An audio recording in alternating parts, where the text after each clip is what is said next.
Hello everyone, स्वागत आप सभी का passion of history YouTube channel में। हमने हमारे आधुनिक भारत की जो सीरीज शुरू कर रखी थी उसमें हमने यूरोपीय कंपनियों को पढ़ना शुरू किया था कि कौन कौन सी यूरोपीय कंपनियां भारत में व्यापार करने के लिए आई, जिसमें सबसे पहले हमने पुर्तगालियों के बारे में पढ़ा। दूसरे नंबर पे हमने डचों के बारे में पढ़ा। तीसरे नंबर पर हम अंग्रेज़ी ईस्ट इंडिया कंपनी के बारे में पढ़ रहे हैं कि अंग्रेज़ों का भारत में आगमन कैसे हुआ। अंग्रेज़ी कंपनी जो कि व्यापार करने के रूप में भारत में आई और भारत पर कब्जा कर लिया, भारत की राजनीति को अपने कंट्रोल में कर लिया।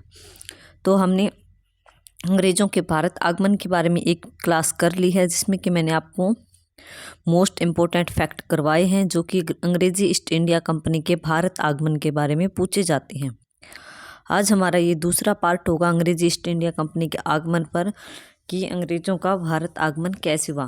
इसके ऊपर हम पिछली क्लास जो की है, आप ये क्लास देखने से पहले इससे पिछली क्लास को ज़रूर देखें, तभी आपको ये क्लास जो है अच्छी तरह से समझ आएगी। चलिए स्टार्ट करते हैं कि 1639 ईस्वी में फ्रांसिस डे, आपको नाम याद रखना है, फ्रांसिस डे नामक अंग्रेज़ ने चंद्रगिरी के राजा दरमेला वेंकटप्पा से मद्रास को पट्टे पर प्राप्त किया। इसीलिए फ्रांसिस डे को मद्रास का संस्थापक माना जाता है। तो आपको मोस्ट इम्पोर्टेंट यहाँ पर क्या याद रखना है कि मद्रास जो है, मद्रास का संस्थापक किसको माना जाता है, तो वो फ्रांसिस डे को माना जाता है। आपका किसको माना जाता है? फ्रांसिस डे को। और कब की मद्रास की स्थापना फ्रांसिस डे ने? तो वो 1639 ईस्वी में की। नेक्स्ट है कि मद्रास में अंग्रेज़ों ने फोर्ट सेंट जॉर्ज, कौन सा? फोर्ट सेंट जॉर्ज नामक एक किला बनवाया, किला या फैक्ट्री। यह भारत में अंग्रेज़ों का प्रथम किला था। तो यहाँ पर दूसरी इम्पोर्टेंट फैक्ट ये है कि फोर्ट सेंट जॉर्ज कहाँ पर स्थित है? मद्रास में। किसने बनवाया था? तो अंग्रेज़ों ने। कब बनवाया था? तो 1639 ईस्वी में। और ये भी अगर आपसे पूछ ले कि अंग्रेज़ों का भारत में प्रथम किला कौन सा है, तो वो भी आपको याद रखना है, वो आपका फोर्ट सेंट जॉर्ज होगा। ओके, तो मोस्ट इम्पोर्टेंट है, ये याद रखना है आपको कि मद्रास का संस्थापक किसे माना जाता है? अंग्रेज़ों के आगमन में जब अंग्रेज़ भारत में आए तब कि मद्रास की स्थापना किसने की? तो मद्रास की स्थापना की है एक अंग्रेज़ ने, फ्रांसिस डे जिसका नाम है। और मद्रास में कौन सा किला स्थित है अंग्रेज़ों द्वारा बनवाया हुआ? तो वो है आपका फोर्ट सेंट जॉर्ज नामक किला अंग्रेज़ों ने मद्रास में बनवाया, और यह भारत में अंग्रेज़ों का प्रथम किला था। नेक्स्ट फैक्ट है आपका कि 1651 ईस्वी में बंगाल के सूबेदार शाह शुजा, बंगाल के सूबेदार का क्या नाम है? शाह शुजा। कब की बात हो रही है? 1651 में। शाह शुजा से 3000 वार्षिक कर के बदले बंगाल में व्यापार का विशेषाधिकार प्राप्त किया। कि जो बंगाल था वहाँ पर अंग्रेज़ों को व्यापार का विशेषाधिकार या व्यापार करने का ज़्यादा अधिकार किसने दिया था? तो वो किसने दिया था? बंगाल के सूबेदार शाह शुजा ने। आपसे पूछ सकते हैं कि बंगाल के किस सूबेदार ने अंग्रेज़ों को बंगाल में व्यापार का विशेषाधिकार प्राप्त किया था? तो आपको याद रखना है कौन था? शाह शुजा, जो कि औरंगजेब का बेटा था। और शाह शुजा से विशेषाधिकार प्राप्त किया और अनुमति लेकर ब्रिंजमैन ने बंगाल में हुगली नामक स्थान पर प्रथम अंग्रेज कारखाने की स्थापना की। बाद में कासिम बाजार पटना में भी कारखाने खोले गए। तो हुगली जो है, अंग्रेजों ने अपने प्रथम कारखाने की स्थापना कहाँ पर करते हैं वो लोग? तो हुगली में करते हैं। और हुगली कहाँ पर स्थित है? बंगाल में। और ये हुगली नामक स्थान पर पहला कारखाना किसने खोला था? तो ये ब्रिजमैन नामक अंग्रेज ने खोला था। किसकी अनुमति से खोला था? तो ये बंगाल के सूबेदार शाह शुजा की अनुमति से इन्होंने अपनी फैक्ट्री या कारखाना लगाया था। कहाँ पर? हुगली में, बंगाल में। तो बंगाल में प्रथम अंग्रेज कारखाने की स्थापना कहाँ होती है? हुगली नामक स्थान पर। बाद में तो बंगाल में कासिम बाजार स्थित एक जगह है, वहाँ पर भी कारखाना खोला गया। पटना में भी कारखाना खोला गया। नेक्स्ट आपका फैक्ट है कि 1658 ईस्वी तक बंगाल बिहार, उड़ीसा और कोरोमंडल की समस्त अंग्रेज फैक्ट्रियां जो है वो फोर्ट सेंट जॉर्ज जो मद्रास में स्थित किला था उसके अधीन कर दी गई। कि जो मद्रास में इन्होंने अपना किला बनाया था फोर्ट सेंट जॉर्ज, मद्रास का फेमस किला था जिसको कि अंग्रेजों का भारत में प्रथम किला भी कहा जाता है। तो जो बंगाल की फैक्ट्रियां थी, बिहार की थी, उड़ीसा की थी और कोरोमंडल की जो सभी अंग्रेजों की फैक्ट्रियां थी, उन सब का हेड किसको बना दिया था? फोर्ट सेंट जॉर्ज मद्रास को बना दिया था। याद रखिएगा, मोस्ट इम्पोर्टेंट है। नेक्स्ट पॉइंट आपका है 1661 ईस्वी में पुर्तगाल की राजकुमारी, ये फैक्ट हमने पीछे भी पढ़ा था कि 1661 ईस्वी में पुर्तगाल की राजकुमारी कौन थी? कैथरीन। नाम याद रखिएगा, 1661 ईस्वी की बात हो रही है और पुर्तगाल की राजकुमारी का क्या नाम है? कैथरीन। कैथरीन का विवाह इंग्लैंड के सम्राट चार्ल्स द्वितीय, इंग्लैंड का सम्राट उस समय कौन था? चार्ल्स द्वितीय। देखो दो देशों की बात हो रही है, पुर्तगाल और इंग्लैंड। पुर्तगाल की तो राजकुमारी है जिसका नाम कैथरीन है और इंग्लैंड है, इंग्लैंड का राजा या सम्राट है जिसका नाम है चार्ल्स द्वितीय। इन दोनों की शादी होती है।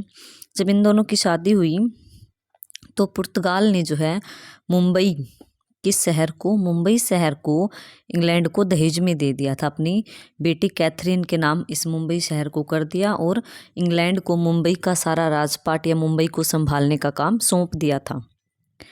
बाद में 1668 ईस्वी में चार्ल्स द्वितीय जो इंग्लैंड का राजा था, चार्ल्स द्वितीय जिसको कि मुंबई दहेज में मिला था, किससे मिला था? पुर्तगाल से। तो चार्ल्स द्वितीय ने क्या किया कि 10 पौंड के वार्षिक किराए पर कि मुझे आप 10 पौंड वार्षिक किराया दो और मुंबई को जो है मैं ईस्ट इंडिया कंपनी को सौंप देता हूँ। समझ आया आपको? सिंपल सी बात इस फैक्ट में कि 1661 की बात हो रही है, पुर्तगाल की राजकुमारी है जिसका नाम कैथरीन है, इंग्लैंड का राजा है जिसका नाम चार्ल्स द्वितीय है। इन दोनों की शादी होती है। जब शादी होती है तो पुर्तगाल जो है कैथरीन को दहेज में मुंबई शहर दे देता है, तो इंग्लैंड को मिल गया मुंबई शहर। अब इंग्लैंड का राजा चार्ल्स द्वितीय है, इसके पास मुंबई शहर की सारी जिम्मेदारी है, यही संभालता है मुंबई को। तो जब 1668 ईस्वी में 7 साल बाद जो है चार्ल्स द्वितीय क्या करता है कि जो अंग्रेजों की ईस्ट इंडिया कंपनी थी, इस कंपनी को मुंबई शहर सौंप देता है कि मुंबई में आप व्यापार करो, क्योंकि मुंबई में बहुत सारी बंदरगाहें थी, समुद्री व्यापार आसानी से हो सकता था और अच्छे लेवल पे हो सकता था। तो इस चार्ल्स द्वितीय ने ईस्ट इंडिया कंपनी को, अंग्रेजों की ईस्ट इंडिया कंपनी को ये मुंबई शहर सौंप दिया कि आप यहाँ से व्यापार कर सकते हो, यहाँ पर अपनी फैक्ट्रियाँ लगा सकते हो, अपने कारखाने खोल सकते हो, लेकिन मुझे इसके बदले में किराया चाहिए। कितना किराया उसने मांगा? 10 पौंड वार्षिक, मतलब कि ये पौंड जो है वहाँ की मुद्रा थी, जैसे हमारे यहाँ पे रुपया है। तो 10 पौंड मांगा इसने, किसने? पूरे साल में वार्षिक किराया था 10 पौंड। ये भी एग्जाम में पूछा जाता है कि चार्ल्स द्वितीय ने ईस्ट इंडिया कंपनी को मुंबई कितने किराए पर दिया था? तो 10 पौंड था, वो वार्षिक किराया था, ना कि मंथली। वार्षिक किराए पर दिया था 10 पौंड के, याद रखिएगा, इम्पोर्टेंट है। नेक्स्ट आपका है गेराल्ड ओंगियार। क्या नाम है? गेराल्ड ओंगियार 1669 से 1677 ईस्वी तक मुंबई का गवर्नर रहा। कि जब मुंबई जो है अंग्रेजी ईस्ट इंडिया कंपनी को सौंप दिया तो इस कंपनी ने जो है मुंबई का एक गवर्नर बना दिया, एक हेड बना दिया। किसको बनाया सबसे पहले? गेराल्ड ओंगियार को। तो पूछा जाता है कि मुंबई का सबसे पहला गवर्नर कौन था? तो गेराल्ड ओंगियार था। कब से कब तक? 1669 से लेकर 1677 ईस्वी तक इसने मुंबई नगर की स्थापना की। मतलब मुंबई शहर तो पहले ही था, लेकिन जो है एक अच्छे रूप में इसने इस शहर की स्थापना की, मुंबई नगर की स्थापना की। गोदी बंदरगाह का निर्माण करवाया। बंदरगाह जो थे उनको अच्छे लेवल पे निर्माण करा, मतलब बंदरगाहें तो थी लेकिन इतनी अच्छी तरह विकसित नहीं थी, तो इसने बंदरगाहों का अच्छी तरह से विकास करवाया, क्योंकि उनको यहाँ से व्यापार करना था। मुंबई से बंदरगाहों से समुद्र के रास्ते इनको व्यापार करना था और अपना माल इंग्लैंड भेजना था। इसलिए इन्होंने जो है बंदरगाहों का अच्छे से निर्माण करवाया, टकसाल स्थापित करवाई जहाँ पर पैसे छपते हैं, जहाँ पे मुद्रा का निर्माण होता है, टकसाल स्थापित करवाई, मुंबई की किलेबंदी करवाई, मतलब मुंबई को एक सुरक्षा घेरे में स्थापित करवा दिया। इसीलिए गेराल्ड उंगियार को मुंबई का संस्थापक माना जाता है। तो याद रखिएगा कि मुंबई का पहला गवर्नर कौन था? गेराल्ड उंगियार। कब से कब तक? 1669 से लेकर 1677 ईस्वी तक। तो इसने गेराल्ड उंगियार ने मुंबई को अच्छी तरह से वापस रीइस्टेब्लिश किया, अच्छे से स्थापित किया। यहाँ पर बंदरगाहें जो थी उनको विकसित किया, उनका अच्छे से निर्माण करवाया, टकसाल स्थापित करवाए, मुद्रा छपने की, मुंबई की किलेबंदी करवाई। इसीलिए जो है मुंबई का संस्थापक किसको माना जाता है? उसको गेराल्ड उंगियार को माना जाता है। ये मुंबई है, कहीं प्राचीन समय में जो है मुंबई का क्या नाम था पुराना? बम्बई। तो आपको कहीं कहीं पे बम्बई भी लिखा हुआ मिलेगा, तो आप इसमें इतना कंफ्यूज मत होइएगा। बम्बई या मुंबई एक ही बात है, कहीं कहीं पे मुंबई लिखा होता है, कहीं कहीं बम्बई लिखा होता है। तो अगर बम्बई शहर का संस्थापक आपको पूछ ले तो आपको गेराल्ड उंगियार का नाम ही याद रखना है। नेक्स्ट है 1687 ईस्वी में सूरत की जगह मुंबई जो थी वो अंग्रेज़ों की मुख्य व्यापारिक बस्ती बन गई। मुख्य व्यापारिक का मतलब है सबसे ज़्यादा व्यापार का मेन हेड जो इनका ऑफिस था वो कहाँ हो गया? अब मुंबई हो गया। पहले ये सूरत से अपने व्यापार को कंट्रोल करते थे, सूरत में इनका मेन ऑफिस था, लेकिन अब जो इन्होंने मुंबई को अपना मेन ऑफिस बना लिया, मेन हेड क्वार्टर बना लिया व्यापार करने के लिए। ईस्ट इंडिया कंपनी का आरंभिक नारा कौन सा था? कि भूभाग नहीं सिर्फ व्यापार। याद रखिएगा क्या था इनका आरंभिक नारा? कि भूभाग नहीं मतलब हमें ज़मीन से कोई मतलब, हमें सिर्फ क्या करना है? व्यापार करना है। तो ये इनकी शुरुआती नीति थी। पूछ लिया जाता है कई बार एग्जाम में कि अंग्रेज़ों की जो ईस्ट इंडिया कंपनी भारत आई थी उसका आरंभिक नारा कौन सा था? तो इनका आरंभिक नारा यही था कि भूभाग नहीं व्यापार, हमें सिर्फ व्यापार से मतलब है और हमें व्यापार में ही मुनाफा कमाना है, हमें भारत में व्यापार करना है, हमें भारत की राजनीति से कोई मतलब नहीं है, हमें भारत की जो ज़मीन है उस पर कब्जा करने से कोई मतलब नहीं, हमें सिर्फ यहाँ पर व्यापार करना है और मुनाफा कमाना है। तो ये इनकी शुरुआती नीति थी, लेकिन धीरे धीरे जो है अंग्रेज़ों ने अपने भारत में अपने व्यापार को फैलाना शुरू कर दिया और इनको लालच आ गया, तो इन्होंने धीरे धीरे भारत के राज्यों को और भारत के जो राजा थे यहाँ पर उनको कंट्रोल करना शुरू कर दिया, जिसको कि हम आगे देखते हैं। नेक्स्ट आपका है कि 1686 ईस्वी में अंग्रेज़ों ने बंगाल में हुगली को लूट लिया। कब की बात हो रही है? ये 1686 ईस्वी की बात है।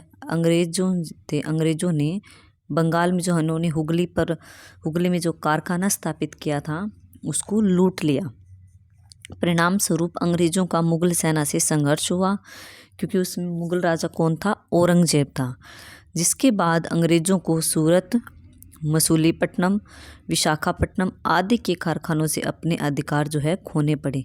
मतलब कि औरंगजेब ने है इनको सिर्फ व्यापारिक कारखाना स्थापित करने की परमिशन दी थी हुगली में, लेकिन जो है लालच में आकर अंग्रेज़ों की व्यापारियों ने जो है हुगली को लूट लिया था। हुगली से लूटपाट करनी शुरू कर दी, वहाँ के लोगों को तंग करना शुरू कर दिया, जिसके परिणाम स्वरूप जो मुगल सेना थी उस समय औरंगजेब की, इससे औरंगजेब से अंग्रेज़ों का झगड़ा हुआ और उसके बाद औरंगजेब ने जो है अंग्रेज़ों से अधिकार छीन लिए। कहाँ कहाँ का? सूरत में व्यापार, सूरत का जो कारखाना था उसको नष्ट कर दिया। मसूलीपट्टनम, विशाखापट्टनम यहाँ के कारखानों से जो है अंग्रेज़ों के अधिकार औरंगजेब ने छीन लिए। परंतु अंग्रेज़ों द्वारा क्षमा याचना करने पर, कि अंग्रेज़ों ने माफ़ी मांगी, उनको लगा कि हमारे तो मसूलीपट्टनम के अधिकार भी चले गए, विशाखापट्टनम यहाँ के सारे जो कारखाने थे उन सभी को औरंगजेब नष्ट कर देगा, हमें व्यापार में काफ़ी नुकसान हो जाएगा। इसीलिए अंग्रेज़ों के व्यापारियों ने जो है दिमाग से काम लिया और चतुराई से जो है माफ़ी मांगने की योजना बना ली कि हम औरंगजेब जो मुग़ल शासक है उस समय समकालीन, उससे हम माफ़ी मांगे कि हमसे गलती हो गई, हमें पता नहीं था कि हुगली जो है हमें सिर्फ व्यापार के लिए दी गई है, हमसे गलती हो गई। तो ये इससे औरंगजेब से क्षमा याचना करने के लिए चले जाते हैं और औरंगजेब को कहते हैं कि हम आपको 1.5 लाख रुपया जो है मुआवजा दे देंगे, जो हमसे गलती हुई, हमने लूटपाट की है उसकी भरपाई हम कर देंगे।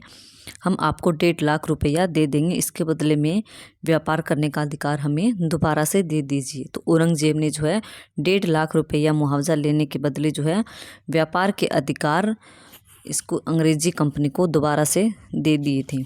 तो ये आपको याद रखना है कि 1686 की बात है। ये अंग्रेज़ों ने थोड़ी सी गलती की, जिसके कारण कि मुग़ल राजा औरंगजेब भड़क गया और उसने मसूलीपट्टनम, विशाखापट्टनम, सूरत से जो है इनके व्यापार के अधिकार छीन लिए। लेकिन जल्द ही अंग्रेज़ों को अपनी गलती का एहसास हो गया कि उन्होंने कितनी बड़ी गलती कर दी है, उनको व्यापार में काफ़ी नुकसान हो सकता है इससे। इसलिए उन्होंने सोचा कि हमें मुग़ल राजा औरंगजेब को खुश रखना होगा, उनके साथ हमें मेलजोल बनाए रखना होगा। इसके लिए उन्होंने जो है 1.5 लाख रुपया दे दिया मुआवजा और माफ़ी मांग ली औरंगजेब से, और वापस जो है सूरत, मसूलीपट्टनम, विशाखापट्टनम यहाँ पर अपने कारखाने लगाने की अनुमति प्राप्त कर ली, अपने कारखाने दोबारा से शुरू कर दिए। नेक्स्ट है कि बंगाल का प्रथम अंग्रेज गवर्नर कौन था? तो ये विलियम हेजेस था। ये भी आपको नाम याद रखना है। पीछे हमने मुंबई का पढ़ा था, तो मुंबई का नाम सुनते आपको गवर्नर सबसे पहला कौन था या संस्थापक कौन था? तो वो गेराल्ड ओंगियार था। अब हम कहाँ की बात करें? अब हम बंगाल की बात करें। तो बंगाल का प्रथम अंग्रेज गवर्नर, प्रथम आपको याद रखिए क्योंकि प्रथम पूछा जाता है। तो प्रथम कौन था? विलियम हेजेस था। बंगाल, बै से बंगाल, और इसके गवर्नर का नाम वी से शुरू होता है, इसलिए आप थोड़ा सा कोरिलेट करके पढ़ लीजिएगा, थोड़ा सा हिंट बना के कि विलियम है कहाँ का? बंगाल का विलियम हेजेज। नेक्स्ट आपका है कि 1698-99 ईस्वी में बंगाल के सूबेदार कौन था? अब हम कब की बात करें? 1698 की बात करें कि 1698 ईस्वी में बंगाल का सूबेदार कौन था? अजीमुशान। याद रखना है कौन था? अजीमुशान की अनुमति के बाद अंग्रेजी कंपनी ने जमींदार इब्राहिम खान से 1200 रुपये में सूता आएगा यहाँ पे, सूतानाती, गोविंदपुर, कालिकाता की जमींदारी खरीदी और तीनों गांवों को मिलाकर आधुनिक कोलकाता की स्थापना की। कोलकाता में इन्होंने क्या बनाया? फोर्ट विलियम का किला बनाया। तो आपको याद रखना है कि कोलकाता की स्थापना कब हुई? तो 1698-99 ईस्वी में। किसने की थी? तो ये आपकी इब्राहिम खान से अनुमति लेकर अंग्रेजी ईस्ट इंडिया कंपनी ने स्थापना की थी कोलकाता की। किन 3 गांव को मिलाकर उन्होंने कंप्लीट कोलकाता शहर बनाया था? तो सूतानाती, गोविंदपुर और कलिकाता, इन तीनों गांवों को मिलाकर इन्होंने जो है एक आधुनिक कोलकाता जो है उसको एक आधुनिक कोलकाता शहर की इन्होंने स्थापना कर दी अंग्रेज़ों ने। तो ये उस समय सूबेदार से परमिशन ली थी, किससे? अजीमुशान से। और फिर उन्होंने जमींदार इब्राहिम खान था, उससे जो है 1200 रुपये के बदले में जो है इन तीनों गांव की जमींदारी खरीदी कि इन तीनों गांव में कंप्लीट अच्छी तरह से व्यापार करने की परमिशन प्राप्त की कि हम आपको 1200 रुपये दे देंगे। सूतानाती, गोविंदपुर, कलिकाता जो है इन तीनों गांव में हमें इनकी ज़मींदारी हमें दे दीजिए, इनकी ज़मीन पर हमें व्यापार करने का परमिशन दे दीजिए। तो आपको यहाँ पे ये याद रखना है कि कोलकाता की स्थापना कब हुई थी? तो 1698-99 में हुई थी। किन 3 गाँव को मिलाकर हुई थी? तो 3 गाँव का नाम आपको याद रखना है, सूतानाती, गोविंदपुर, कलिकाता। अब आता है मोस्ट इम्पोर्टेंट फैक्ट कि कोलकाता में फोर्ट विलियम का किला बनाया गया। मद्रास में फोर्ट सेंट जॉर्ज था। याद रखिएगा, ये कंफ्यूजिंग वाले हैं, दोनों किले ही हैं। मद्रास वाले किले का नाम था फोर्ट सेंट जॉर्ज, वहाँ पे सेंट नाम बीच में आ रहा है। और जो यहाँ पर कोलकाता में स्थापित जो किला था उसका नाम था फोर्ट विलियम। ये आपको याद रखना है।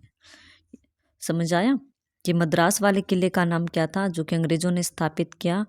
तो उसका नाम था फोर्ट सेंट जॉर्ज। और जो कोलकाता में स्थापित हुआ है उस किले का नाम है फोर्ट विलियम। ये छोटा है, मद्रास वाले का नाम थोड़ा सा बड़ा है दोनों ही किले। नेक्स्ट आपका है कि 1700 ईस्वी में सर चार्ल्स अय्यर को फोर्ट विलियम का प्रथम गवर्नर बनाया गया। 1700 ईस्वी की बात आगे 2 साल बाद जो है, जो एक किला इन्होंने अंग्रेजों ने स्थापित किया था कलकत्ता में, फोर्ट विलियम, इसका प्रथम गवर्नर बनाया गया किसको? सर चार्ल्स अय्यर को। क्या बनाया गया? सर चार्ल्स अय्यर को फोर्ट विलियम का प्रथम गवर्नर बनाया गया। इसी साल बंगाल को जो है वो मद्रास से स्वतंत्र प्रेसिडेंसी बनाया गया। कि पहले जो हमने ऊपर पढ़ा था स्लाइड में कि बंगाल, सूरत, इन सभी का हेड कहाँ पर था? मद्रास था। लेकिन मद्रास के बाद जब मुंबई की स्थापना हुई तो मद्रास को इतनी महत्व नहीं दिया। इन्होंने अपनी व्यापार का मेन हेड जो है वो मुंबई को बना लिया। और अब 1700 ईस्वी में जो है, जब बंगाल है उसको, बंगाल को इस मद्रास से जो है अलग कर लिया और यहाँ पर भी एक स्वतंत्र प्रेसिडेंसी की स्थापना हुई। कि बंगाल में भी अलग से कारखाने, फैक्ट्रियाँ स्थापित की गई और अंग्रेजों ने यहाँ पर अपने ऑफिस जो है खोले थे स्वतंत्र व्यापार करने के लिए। नेक्स्ट है कोलकाता। 1774 से लेकर 1911 ईस्वी तक ब्रिटिश भारत की राजधानी रहा। यह आपको याद रखना है, मोस्ट इम्पोर्टेंट फैक्ट है, मोस्ट इम्पोर्टेंट मानिए कि जो है कोलकाता शहर जो है वो अंग्रेजी कंपनी जो थी, ब्रिटिश ईस्ट इंडिया कंपनी, उसकी राजधानी ब्रिटिश भारत की, अंग्रेजों का जो भारत था, अंग्रेजों ने भारत पर जो कब्जा कर रखा था, इसीलिए इसको ब्रिटिश भारत बोला गया कि अंग्रेजों का भारत। तो अंग्रेजों का भारत जो था उसमें कोलकाता जो है वो कब तक राजधानी बनी रही थी? 1911 ईस्वी तक। 1911 के बाद जो है दिल्ली को ब्रिटिश भारत की राजधानी बनाया गया। लेकिन 1911 ईस्वी तक कोलकाता शहर जो था वो भारत की राजधानी था, ब्रिटिश भारत की। कब से लेकर? 1774 से लेकर 1911 तक, काफ़ी लंबे समय तक जो है इसने स्थापना की थी। कोलकाता जो है राजधानी रही थी ब्रिटिश भारत की। तो ये मोस्ट इम्पोर्टेंट फैक्ट आपको याद रखना है बच्चे कि कोलकाता शहर ब्रिटिश भारत की राजधानी कब से कब तक रहा। आपको ऑप्शन में दे देगा, इससे आपको याद रखना कि कब से कब तक। 1774 से लेकर 1911 ईस्वी तक कोलकाता शहर ब्रिटिश भारत की राजधानी रहा था। उसके बाद जो है 1911 ईस्वी में दिल्ली को ब्रिटिश भारत की राजधानी बनाया गया। नेक्स्ट आपका पॉइंट है कि 1715 ईस्वी में जॉन सुरमन के नेतृत्व में, 1715 की बात होगी, 1707 में औरंगजेब, मुगल शासक जो था औरंगजेब, उसकी मृत्यु हो जाती है। उसका बेटा जो है बहादुर शाह, वो गद्दी पर बैठ जाता है। तो 1715 ईस्वी में जॉन सुरमन था, उसके नेतृत्व में एक ब्रिटिश दूत मंडल जो है व्यापारिक छूट प्राप्त करने के लिए मुगल बादशाह फर्रुखसियर, अब जो है फर्रुखसियर मुगल शासक कौन सा था? मुगल शासक उस समय कौन था? 1715 में फर्रुखसियर था। तो इससे जो है एक ब्रिटिश दूत मंडल मिलता है, किस लिए? व्यापारिक छूट प्राप्त करने के लिए। इस दूत मंडल में विलियम हैमिल्टन, याद रखिएगा बहुत इम्पोर्टेंट है, विलियम हैमिल्टन था जो कि एक डॉक्टर था जिसने मुगल शासक फर्रुखसियर को एक भयानक बीमारी से मुक्ति दिलाई। मुगल शासक फर्रुखसियर को जो है एक फोड़ा हो गया था, एक भयानक बीमारी हो गई थी, जिस उस फोड़े को किसने ठीक किया था? तो इसने जो है, जो इस दूत मंडल में आया था ना, विलियम हैमिल्टन नाम का एक डॉक्टर था, इसने जो है इस फोड़े को ठीक किया था। इसीलिए फर्रुखसियर ने जो है कंपनी को व्यापारिक सुविधाओं का एक फरमान जारी कर दिया खुश होकर। फर्रुखसियर खुश हो गया क्योंकि वो इस बनड़ी से, इस फोड़े से जो है काफ़ी परेशान था, बीमारी से। इसलिए जो इसने खुश होकर जो है अंग्रेज़ों को व्यापारिक सुविधाएं दे दी और एक फरमान जारी कर दिया, एक पत्र जारी कर दिया अंग्रेज़ों को व्यापारिक छूट प्राप्त करने के लिए। फरमान के अनुसार अंग्रेजी कंपनी एक निश्चित वार्षिक कर के बदले निःशुल्क व्यापार कर सकती थी, कि बिना टैक्स दिए जो है अंग्रेजी कंपनी व्यापार कर सकती थी। निश्चित वार्षिक कर इसने लगा दिए 3000 रुपये, कि आप साल में 3000 रुपये जो है मुगल शासक के दरबार में जमा करवा दो और बदले में जो है पूरा साल जो है बिना टैक्स दिए आप व्यापार कर सकते हो। और मुंबई अंग्रेजी कंपनी द्वारा डाले गए सिक्कों को संपूर्ण मुगल राज्य में भी लागू कर दिया था। तो ये फर्रुखसियर ने जो है इनको एक काफ़ी अच्छी सुविधा प्रदान की थी। तो ये आपको याद रखना है। बात कब की है? 1715 की। उस समय कौन था मुग़ल शासक? फ़र्रुखसियर था। तो इसी समय जो है अंग्रेज़ों की तरफ से एक जॉन शुरमन था, उनका मेन उन तो जॉन शुरमन के नेतृत्व में एक ब्रिटिश दूतमंडल आता है फ़र्रुखसियर के दरबार में व्यापारिक छूट प्राप्त करने के लिए, व्यापारिक सुविधाएं प्राप्त करने के लिए। तो इसके बाद क्या होता है कि फ़र्रुखसियर से मिलते हैं, तो उसी समय फ़र्रुखसियर जो है एक भयानक बीमारी से पीड़ित था। तो इस दूत मंडल में जो है एक विलियम हैमिल्टन नाम का डॉक्टर था, जिसने है फ़र्रुखसियर को उस बीमारी से मुक्ति दिला दी, इस बीमारी का इलाज कर दिया। तो बदले में फ़र्रुखसियर खुश हो गया, क्योंकि वो इस बीमारी से काफ़ी परेशान था। तो ये खुश हो गया, तो इसने इस दूत मंडल को व्यापारिक छूट प्रदान कर दी और कहा कि आप मुझे पूरे साल एक वो दिलवा दो, पूरे साल 3,000 रुपये मेरे को टैक्स प्रदान करके आप जो है बिना कर दिए मेरे राज्य में व्यापार कर सकते हो। तो ये अंग्रेज़ों के लिए काफ़ी बड़ी सुविधा थी, काफ़ी बड़ी उपलब्धि थी कि उनको पूरे साल बिना टैक्स दिए व्यापार करने का अधिकार मिल गया था, क्योंकि इससे पहले अंग्रेज़ों को भारत में व्यापार करने के लिए काफ़ी टैक्स चुकाना पड़ता था। तो ये फ़र्रुखसियर ने जो है अंग्रेज़ी कंपनी को एक अच्छी छूट प्रदान की थी। इसी समय जो है मुंबई में अंग्रेज़ी कंपनी द्वारा ढाले गए सिक्कों को संपूर्ण मुगल राज्य में चलाने की आज्ञा भी दी गई, क्योंकि गेराल्ड उंगियार ने मुंबई में टकसाल स्थापित करवाई थी, मुद्रा बनाने की टकसाल स्थापित करवाई थी। तो अंग्रेज़ों ने अपने सिक्के जो बनाए थे उनको भी संपूर्ण मुगल साम्राज्य में चलाने की आज्ञा दे दी। तो ये अंग्रेज़ों के लिए काफ़ी बड़ी उपलब्धि थी उस समय। इस फरमान के अनुसार सूरत में 10,000 वार्षिक अदा करने पर कंपनी के समस्त व्यापार को आयात निर्यात शुल्क से मुक्त कर दिया गया। कि सूरत जो शहर था उसमें 10,000 आप पूरे साल का जमा करवाओ, बदले में जो है सूरत में जो भी माल आता था या जो भी माल इंग्लैंड को भेजा जाता था सूरत से, तो उन चीज़ों पर कोई भी टैक्स नहीं लगता था। अंग्रेज़ों को इस चीज़ से काफ़ी लाभ भी हुआ, काफ़ी मुनाफा हुआ उन्हें। ब्रिटिश इतिहासकार ओरम, ये आपको नाम याद रखना है, इतिहासकार का क्या नाम है? ओरम है।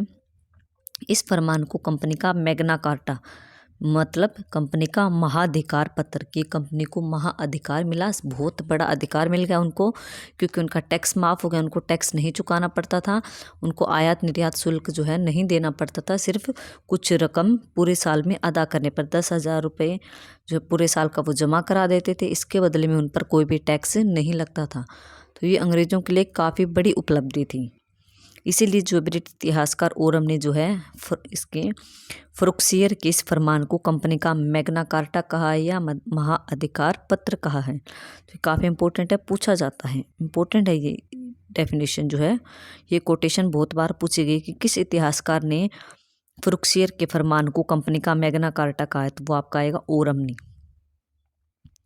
नेक्स्ट आपके लास्ट जो है ये नोट है कि भारत में कंपनी की फैक्ट्री एक किलाबंद क्षेत्र होती थी, जिसकी 4 दीवारी होती थी, जैसी होती थी, जिसके अंदर गोदाम होते थे, अंग्रेज़ों के दफ्तर होते थे और कंपनी के कर्मचारियों के लिए घर होते थे। जो हम ये बार बार पढ़ रहे हैं ना, कंपनी ने अपनी फैक्ट्री स्थापित की, अपना कारखाना लगाया, तो ये कारखाना या फैक्ट्री वो चीज़ नहीं है जहाँ पर किसी चीज़ का निर्माण हो रहा है, बल्कि अंग्रेज़ों की फैक्ट्री उस स्थान को कहा जा रहा है जहाँ पर जो है अंग्रेज़ व्यापारी रहते थे, अपने गोदाम बनाते थे माल रखने के लिए, अपने दफ्तर बनाते थे काम करने के लिए, और अपने जो वो रहने के लिए घर बनाते थे। तो इस चीज़ को जो है अंग्रेज़ों की फैक्ट्री बोला गया है, अंग्रेज़ों का कारखाना बोला गया। तो इसलिए याद रखिएगा कि जो हम भारत में अंग्रेज़ी कंपनी के अंग्रेज़ों ने अपनी प्रथम फैक्ट्री बंगाल में कब स्थापित की, मद्रास में कब स्थापित की, मुंबई में कब स्थापित की, कोलकाता में कब स्थापित की। तो ये फैक्ट्रियाँ मतलब वो अपने लिए काम करने के लिए जगह बना रहे थे, अपने व्यापार सामान को रखने के लिए अपने गोदाम बना रहे हैं, अपने कर्मचारियों को रहने के लिए घर बना रहे हैं, इन सभी चीज़ों को ही फैक्ट्री बोला गया है। तो आई होप अंग्रेज़ों का जो ये भारत आगमन है ये आपको क्लियर हुआ होगा कंसेप्ट। मैंने बहुत अच्छे से समझाने की कोशिश की है। मैंने 2 क्लास में जो है आपको ये कंप्लीट करवाया है कि अंग्रेज़ों का भारत आगमन, इतने अच्छे से समझाया कि इसमें सारी चीज़ें इंपॉर्टेंट डाले गए, कोई भी एक्स्ट्रा फैक्ट नहीं है। आई होप आपको क्लास समझ आई होगी।